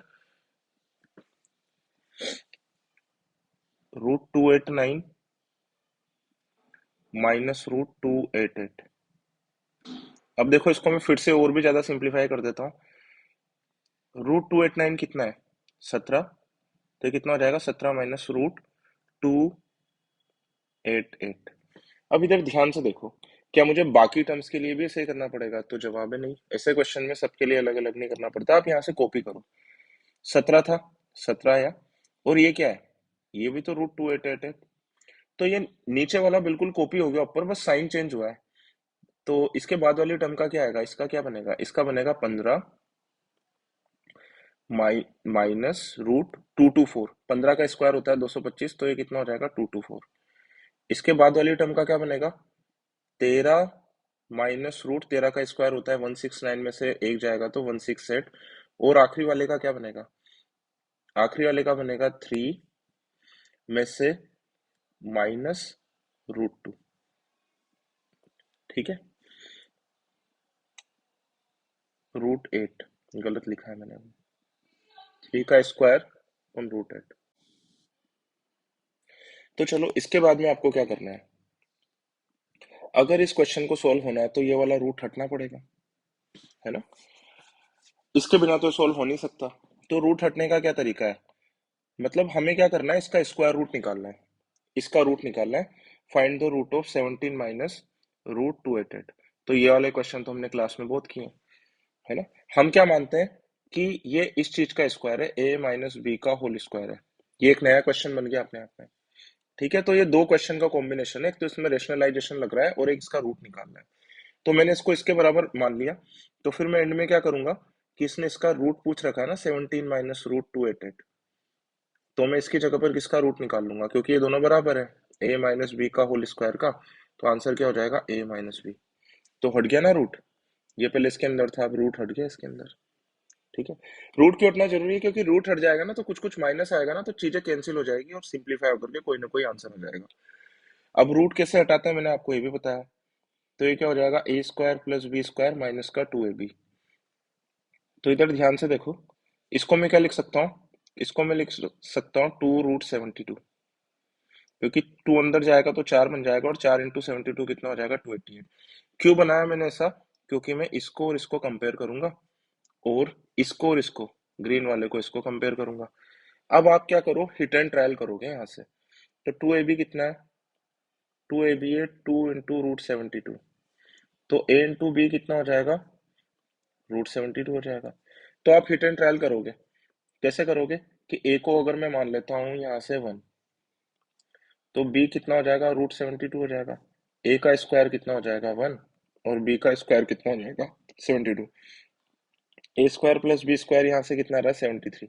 क्या a square plus B square मुझे 73 चाहिए? नहीं चाहिए, 17 चाहिए मुझे। तो ये हिट एंड ट्रायल गलत है। तो इधर ध्यान से देखो, हिट एंड ट्रायल, इसका सही हिट एंड ट्रायल क्या हो जाएगा जिससे 17 बन सकता है? तो ए की वैल्यू तो कितनी आ जाएगी? √8। और बी की वैल्यू कितनी आ जाएगी? √9। उल्टा बोल दिया मैंने। ए की वैल्यू कितनी आ जाएगी? √9। और बी की वैल्यू कितनी आ जाएगी? √8। आ रही है बात समझ में? अब आप ए स्क्वायर लिखोगे, ए स्क्वायर कितना आ जाएगा? 9, और बी स्क्वायर कितना लिखोगे? 8। तो ए स्क्वायर प्लस बी स्क्वायर कितना आ रहा है यहाँ से? आ रहा है 17। तो यानी कि मैं क्या कह सकता हूँ, पूरा पूरा मैच हो रहा है। यानी कि ये जो चीज है ना, 17 minus √288, this is the whole square of √9 minus √8। तो जब आप इसका रूट निकालोगे ना, 17 माइनस 288 का, तो उसका आंसर कितना आ जाएगा? इसका रूट। ठीक है, और ये क्या आ जाएगा? √9 माइनस √8। ठीक है, तो देखो मैं यहां से लिख रहा हूँ इसको √9 माइनस √8। इसको मैं क्या लिख रहा हूँ? √9 माइनस √8। ठीक है, अब इधर ध्यान से देखो, अब ये मैंने लिखा कैसे? क्या सबके लिए मुझे करना पड़ेगा? तो जवाब ही नहीं करना पड़ेगा। शॉर्टकट बनाने की कोशिश करो। मैंने क्या किया, 17 को 2 से डिवाइड कर दिया। 17 को 2 से डिवाइड करके कितना आया? 8.5। तो क्या किया हमने, 8.5 को लेकर के एक तो नंबर लाइन के इस तरफ वाला नंबर लिखा मैंने 9, और एक इस तरफ वाला लिखा। सिमिलरली 15 को डिवाइड करेंगे तो कितना आ जाएगा वो? 7.5। तो एक बार तो क्या आ जाएगा, 7.5 के इस तरफ बड़ा वाला नंबर, क्योंकि पॉजिटिव है, और छोटा वाला नंबर पीछे। तो इसी तरीके से यहाँ पर क्या आ जाएगा, यहाँ पर आ जाएगा 6.5, तो √7 माइनस का √6। और सिमिलरली ये क्या हो जाएगा, ये हो जाएगा √2 माइनस का √1। ठीक है। अब इधर ध्यान से देखो, ये सारी चीजें टर्म्स करती जा रही हैं, लगातार करती जा रही हैं, लगातार करती जा रही है। पहले वाले ब्रैकेट में से आगे वाली टर्म बच रही है, आखिरी वाले में से कौन सी बचेगी, पीछे वाली। क्योंकि ये तो पॉजिटिव वाला है ना, पॉजिटिव वाला किसी भी ब्रैकेट का पॉजिटिव वाला नंबर अपने आगे वाले से कट जाता है। जैसे कि इस ब्रैकेट का पॉजिटिव वाला नंबर क्या था, √8, ये अपने आगे वाले से कट गया। तो we are left with only two terms, √9 minus √1। तो 3 माइनस 1 इज इक्वल टू क्या हो जाएगा, 2। तो ये क्वेश्चन आपको कितना भी टफ लग रहा हो, बाकी देखो ये सबको क्लास के अंदर सिखाया जाता है कि रेशनलाइजेशन करके ऊपर लाओ, कभी भी रूट नीचे दे रखा हो तो। एक पार्ट तो इसका ये है, और दूसरा ये भी अलग से सिखाया हुआ है। और ये तो रूट निकालना बहुत ज्यादा सिंपल है। ठीक है। तो अगर किसी को अगर ये क्वेश्चन टफ लग रहा हो तो ये टफ नहीं है, आप ये चीजें सीखो, ये वाली चीज सीखो, आपको अपने आप आसान लगेगा। ठीक है। चलो इसके बाद में हम कर लेते हैं क्वेश्चन नंबर 9। अब आ जाता है सवाल नंबर 9। तो सवाल नंबर 9 भी मेरा बहुत ज्यादा फेवरेट है। ठीक है। अगर आप इसे डिस्टेंस वाले कॉन्सेप्ट से करोगे, और इससे भी मुझे तो ये बहुत ज्यादा आसान लगता है, पर स्टूडेंट्स को ये बहुत ज्यादा टफ लगता है। इसके लिए कमेंट करके जरूर बताना कि ये वाला कैसा लगा आपको। ठीक है। ये 100% करने वाला क्वेश्चन। तो इधर देखो, मैं इसका डिस्टेंस से मीनिंग समझ रहा हूँ। ये क्या बोल रहा है कि दो पॉइंट है, एक तो है 2017 2017, और एक है माइनस का 2017। माइनस का क्यों, क्योंकि मोड रिप्रेजेंट करता है जिन दो पॉइंट का माइनस हो रहा होता है। तो यहाँ तो आप कहोगे दो पॉइंट का माइनस हो ही नहीं रहा, फिर मैं आपको ऐसे कहूंगा नहीं हो तो रहा है, एक्स का और माइनस के 2017 का। अब देखो, अगर एक्स को अगर मैं यहाँ पर मानता हूँ इस जगह पर, तो माइनस के 2017 से डिस्टेंस उसकी है के। तो प्लस के 2017 से उसकी डिस्टेंस कितनी आ जाएगी, के प्लस दोनों पॉइंट के बीच की डिस्टेंस कितनी है, 0 बीच में इधर होगा, तो 2017 दूरी किलोमीटर इधर आएगी, और 2017 किलोमीटर इधर आएगी, तो डबल आएगी। तो ये कितना हो जाएगा, 4034 किलोमीटर। ठीक है। तो के और के प्लस 4034 का अगर मैं डिफरेंस लूंगा, तो डिफरेंस कितना आएगा, ये डिफरेंस कैसे भी करके दो नहीं आ सकता। इन दोनों डिस्टेंस का डिफरेंस कितना आएगा, 4034। ठीक है। सिमिलरली अगर मैं एक्स को इस वाले टुकड़े पर लूंगा, तब भी दोनों डिस्टेंस का, दोनों जो डिस्टेंस है एक्स की, माइनस के 2017 और प्लस के 2017 से, ये डिस्टेंस कितनी आएगी, ये डिस्टेंस 4034 ही आएगी। तो मेरे पास में एक ही ऑप्शन बचता है कि इस डिस्टेंस को 2 लाने के लिए। इस वाली बात के लिए कमेंट जरूर करना आप। ठीक है ना। मैं बार बार बोल रहा हूँ, कमेंट जरूर करना कि ये वाला एक्सप्लेनेशन आपको कितने लोगों को समझ आया है। हालांकि जिसको डिस्टेंस वाला कॉन्सेप्ट नहीं आता, तो उसे हो सकता है थोड़ा सा मुश्किल लगे। ठीक है। तो मैं फिर से एक बार एक्सप्लेन कर देता हूँ। एक्स को मैंने यहाँ पर माना, इस जगह पर माना, तो ये वाली चीज क्या रिप्रेजेंट कर रही है, ये वाली चीज रिप्रेजेंट कर रही है एक्स की माइनस के 2017 से दूरी जो है के। और ये वाली चीज किसको रिप्रेजेंट कर रही है, एक्स की दूरी प्लस के 2017 से, तो वो वाली दूरी है ये। अब ये वाला नंबर मैंने कहाँ से निकाला, इन दोनों पॉइंट के बीच का डिस्टेंस निकाला। जैसे कि अगर मैं कह दूं माइनस का 2 और प्लस के 2 के बीच में कितनी डिस्टेंस है, आप बोलोगे 4 डिस्टेंस, उसी तरीके से निकाला। तो ये कह रहा है इन दोनों का आंसर क्या 2 आ सकता है क्या, तो जवाब है नहीं आ सकता 2। देखो दिख ही रहा है, ये तो 4034 बनेगा, वो भी माइनस का, नहीं आ सकता। सिमिलरली अगर आप एक्स को अगर आप इस तरफ लोगे तब भी नहीं आ सकता, है ना। इसका मतलब क्या, एक्स तो बिल्कुल बीच में ही रहेगा। और देखो दोनों से डिस्टेंस का जो डिस्टेंस का जो डिफरेंस है वो बहुत ज्यादा नहीं आ रहा है, 2 ही आ रहा है। तो सबसे पहले तो मैं क्या करता हूँ, एक्स को बिल्कुल सेंटर में ले लेता हूँ। सेंटर में ले लिया मैंने एक्स को, यहाँ पर जीरो पर ले लिया, जीरो पर ले लिया मैंने एक्स को। तो इससे इसकी डिस्टेंस कितनी है, माइनस वाले से 2017 है, और प्लस वाले से भी इसकी डिस्टेंस कितनी है, 2017 है। तो ये डिस्टेंस का डिफरेंस कितना आ रहा है, 2017 माइनस 2017। तो ये कितना आ रहा है डिस्टेंस का डिफरेंस, अभी तो जीरो आ रहा है। मुझे क्या करना है, इससे तो डिस्टेंस ज्यादा लेनी है, इससे कम लेनी है। इससे ज्यादा लेनी है तो इसको एक शिफ्ट कर दो इधर। ठीक है। एक शिफ्ट कर दो एक्स को इस तरफ, तो जीरो पर मत लो, किस पर लो, 1 पर ले लो। एक्स को मैंने किस पर लिया, 1 पर लिया। अब इसकी इस वाले पॉइंट से डिस्टेंस कितनी हो जाएगी, 2018 और इसकी इस वाले पॉइंट से डिस्टेंस अब कितनी हो जाएगी, 2016। अब आ रहा है डिफरेंस 2 यहाँ से, यानी कि x की वैल्यू मुझे पता चल गई कि अगर इस इक्वेशन को अगर सेटिस्फाई होना है तो x will assume only one value and it is x equal to 1। अब नकल करने वाला हूं मैं यहाँ से, अगर मैं देख लूंगा कि दोनों चीजें अगर एक जैसी हैं तो फिर मैं ये वाला काम करूंगा। दोनों चीजें एक जैसी नहीं है, इधर ध्यान से देखो। अब y की डिस्टेंस 2017 से ज्यादा है, तो पहले तो मैंने बराबर बराबर की। अब प्लस के 2017 से ज्यादा है, तभी तो आंसर ज्यादा आ रहा है, और माइनस के 2017 के पास में। यह डिस्टेंस ज्यादा है, मोर है, और यह डिस्टेंस लेस है, तो यहाँ पर तो डिस्टेंस बराबर आती है। अब 2017 से ज्यादा करना है तो y को मैं कहाँ पर लूंगा, y को मैं लूंगा -1 पर। y को -1 पर लूंगा तो 2017 से इसकी डिस्टेंस कितनी हो जाएगी, 2018 किलोमीटर। और माइनस के 2017 से कितनी हो जाएगी, ये हो जाएगी 2016 किलोमीटर, है ना। तो ये कितना हो जाएगा, 2018 kilometre minus 2016 kilometre is equal to 2।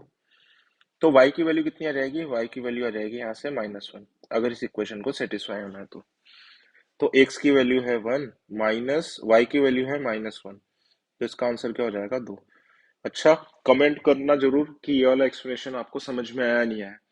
दूसरी बात ये, जिन लोगों को डिस्टेंस वाले कॉन्सेप्ट का ज्यादा आइडिया नहीं है तो एक बार वो वीडियो वीडियो देखें, उसके बाद में उन्हें आइडिया लग जाएगा।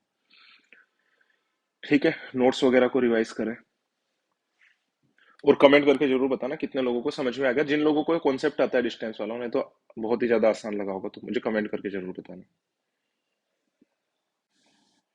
अब चलो सॉल्व करते हैं सवाल नंबर 10। तो ये क्या कह रहा है, 10 कपल्स है, इसमें से मुझे एक कमिटी बनानी है। कमिटी के अंदर 3 तो आदमी होने चाहिए, और क्या होनी चाहिए, 2 औरतें होनी चाहिए। तो देखो मैं आपको लिख करके बता रहा हूँ, जो कैपिटल से लिखा है वो हस्बैंड है, जो स्मॉल से लिखा है वाइफ है। पहला कपल, दूसरा कपल, ठीक है, तीसरा कपल, चौथा कपल, ये पांचवा कपल, छठा कपल, ये सातवां कपल, ये आठवां कपल, ये नौवां कपल, और ये 10वां कपल। ठीक है, तो ये कह रहा है 3 आदमी सेलेक्ट करने, तो आदमी कितने हैं मेरे पास में, 10। 10 में से 3 आदमी सेलेक्ट करने के तरीके, 10c3। ठीक है, क्या काम पूरा हो गया, काम पूरा नहीं हुआ, इसलिए मल्टीप्लीकेशन। फिर 2 औरतें सेलेक्ट करनी है। औरतें कितनी बची मेरे पास में, वैसे तो औरतें भी 10 ही हैं, पर ध्यान से देखो, मान लो ये वाला आदमी सेलेक्ट हो गया था, ये वाला सेलेक्ट हो गया था, और ये वाला सेलेक्ट हो गया था, तो मैं इनकी वाइफ्स को नहीं ले सकता अब, क्योंकि ये बोल रहा है such that no husband wife pair is present in the committee. तो मैं ए को नहीं ले सकता।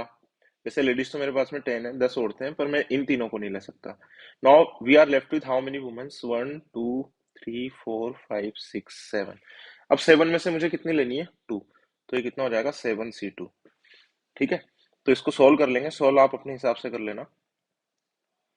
ठीक है, 9 × 8 डिवाइडेड बाय कितना हो जाएगा, 3 × 2 × 1, और 7c2 कितना हो जाएगा, 7 × 6 डिवाइडेड बाय 2।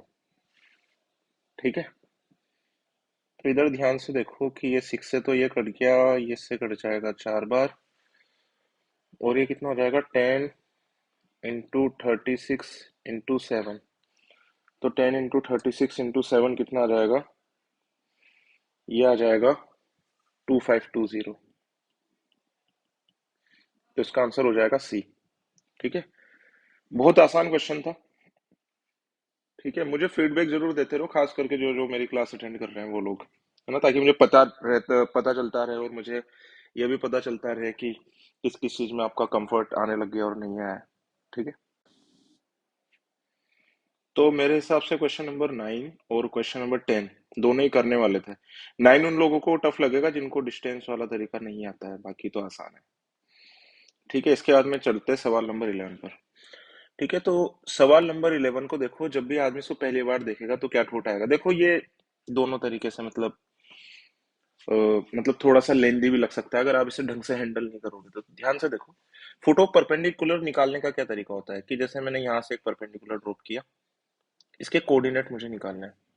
ठीक है, तो इधर ध्यान से देखो, इसके कोऑर्डिनेट मैंने मान लिए एच कोमा के, ठीक है। फिर क्या किया मैंने, मैं आपको तरीका बता रहा हूँ एच कोमा के। फिर मैंने इस वाली लाइन की इक्वेशन निकाल ली। इस वाली लाइन की इक्वेशन क्या आ जाएगी, y is equal to minus का 3/4 x प्लस का कितना आ जाएगा 3, ये आ जाएगा, ठीक है। ये आ जाएगी इसकी इक्वेशन। इसके अंदर आप क्या करोगे, एच कोमा के को सेटिस्फाई कराओगे, तो के यहाँ पर आ जाएगा, और ये आ जाएगा माइनस का 3/4 इंटू एच, और ये आ जाएगा प्लस का 3। पहली इक्वेशन तो यहाँ से आ जाएगी, ठीक है।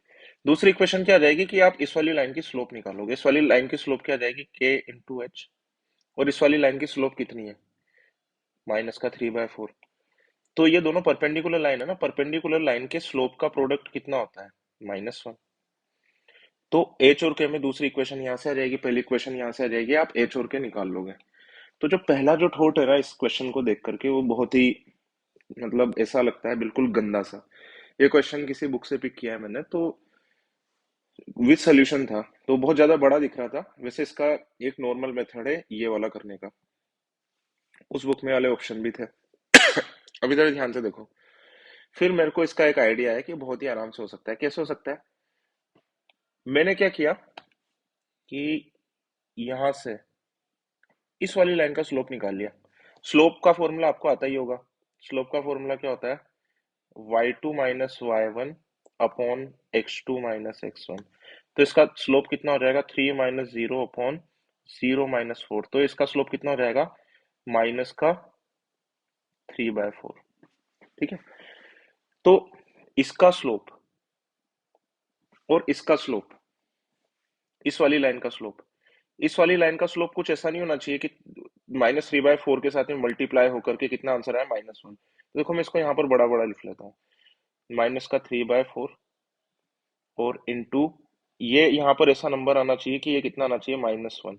तो देखो माइनस की तो टेंशन मत करो, माइनस तो ये लगा हुआ है, तो माइनस तो यहीं से कॉपी हो जाएगा। आपको नहीं लग रहा कि इसके जो कोऑर्डिनेट्स हैं ये 4/3 के रेशियो में होने चाहिए, वाई कोऑर्डिनेट अपन, क्योंकि इस वाली लाइन का स्लोप क्या आएगा, इसको अगर मैं एच कोमा के भी मानूं तो क्या आएगा, k - 0 अपॉन h - 0। तो इधर ध्यान से देखो, तो k अपॉन एच, तो यहाँ से आपको नहीं लग रहा कि k अपॉन एच किस रेशियो में होना चाहिए, 4:3 में होना चाहिए। तो पीछे वाला कोऑर्डिनेट इसमें है क्या, 4:3 में नहीं है, ये तो उल्टे रेशो में है, ये वाला होना चाहिए, this is K, we are calling this K, we need this 4 and this 3। तो ये तो उल्टा है, ये तो हो नहीं सकता। सिमिलरली ये भी 3 है, ये भी 4 है, ये भी नहीं हो सकता। सिमिलरली ये 3 है और ये 1 है, ये भी नहीं हो सकता। इसके अंदर है, ये 4 है और ये एच कितना है, 3 है। तो यही होगा आंसर। बस ऐसे करना है तो करने में फायदा है, वरना तो ये तो फिर बहुत बड़ा काम हो जाएगा, मतलब सेकेंड वेकेंड राउंड में चला जाएगा वाला क्वेश्चन। और मेरी एक बात हमेशा ध्यान रखना कि कैट में आधे पेज से ज्यादा का सवाल नहीं आता है, ठीक है।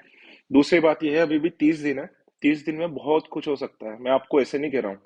और अभी जैसे मैं आपको प्रूफ भी कर रहा हूँ ये वाली बात लगातार, जैसे हमने 2021 का एनालिसिस किया था, तो आप लोगों को आसान लगा नहीं लगा, आप खुद देख लेना उसको। अभी 22 का भी हम लोग करने वाले हैं, तो पेपर कैट के हमेशा आसान ही आते हैं, तो डरने वाली कोई बात नहीं है। और रही बात तैयारी की, तो किसी की भी तैयारी कभी भी कंप्लीट नहीं होती, ये बात हमेशा ध्यान रखना। आप इसे सोच रहे हो इस बार कमी रह गई, अगली बार देखेंगे, तो अगली बार तक जाने की कोई जरूरत नहीं है। तैयारी किसी की भी कंप्लीट नहीं रहती। आधी मैथ्स कैट कैट के अंदर 10 तक की आती है, ठीक है, और पेपर आसान आता है। बिना प्रेशर के अगर हैंडल करोगे, मैं कह रहा हूँ 10, 11, 12 क्वेश्चन आराम से कर सकते हो। और वो आदमी इसने कोचिंग की और मेहनत भी की है, अगर उसके नंबर नहीं भी आ रहे हैं तो इसका मतलब ये नहीं है उसको नॉलेज कम है, उसका कॉन्फिडेंस हिला हुआ है बस, केवल, और कोई दिक्कत वाली बात नहीं है। तो थोड़ा सा भरोसा रखो और अच्छे से अटेम्प्ट दो, ठीक है ना। कंपटीशन में सारी चीजें होती रहती है कि आदमी को थोड़ा सा खराब लगता है जैसे जैसे पेपर आता है, पर आपने अगर साल भर मेहनत की है, मैं देखता हूँ कि जैसे अगर मैंने 100% लोगों को पढ़ाया तो 80% लोग बहुत ज्यादा मेहनती है, पर कई सारे लोगों के नंबर ठीक ठाक नहीं आ रहे हैं। अब वो लोग क्या करते हैं, ठीक ठाक नहीं आ रहे हैं तो उनको क्या करना चाहिए, राइट डायरेक्शन में काम करना चाहिए, लगातार क्वेश्चन करते जाओ, इस टाइप के जैसे मैं करवाता हूँ, है ना। क्वेश्चन करने के तरीके देखते जाओ, जो क्वेश्चन आपको डिफिकल्ट लगा उसको रिवीजन करते जाओ, रिवीजन बहुत ज्यादा करो, अपने आप क्लिक करने लगेगा, ठीक है। अब देखो 2 लाख लोग एग्जाम दे रहे हैं ना, अब धीरे धीरे जो 30 दिन रह गए ना, इनमें से बहुत सारे लोग हथियार डालने लग गए हैं। जैसे मान करके चलो कि 1.5 लाख ने सोच लिया होगा ऑलरेडी कि हमारा कुछ नहीं हो सकता, अब बचे हैं 50,000, 50,000 में से भी एग्जाम आते आते 30,000 और डाल देंगे। आपका कंपटीशन है कुल 20,000 के साथ में, हमें एंड तक बने रहना है रेस में। ठीक है ना? आ रही है बात समझ में? और ये एग्जाम केवल नॉलेज का भी नहीं है, ये वाला एग्जाम ये वाली बात भी टेस्ट करता है कि आप कब तक फाइट कर सकते हो। ठीक है, तो पास होना है तो फाइट करने वाली वाला एटीट्यूड तो आपको रखना ही पड़ेगा। ठीक है, तो इस वीडियो के बारे में जो भी कमेंट्स हो कमेंट करना, मुझे बताना, उसी हिसाब से फिर मैं क्वेश्चन चूज करूंगा अगले टेस्ट के लिए। ठीक है, चलो मिलते हैं एक नए वीडियो के साथ।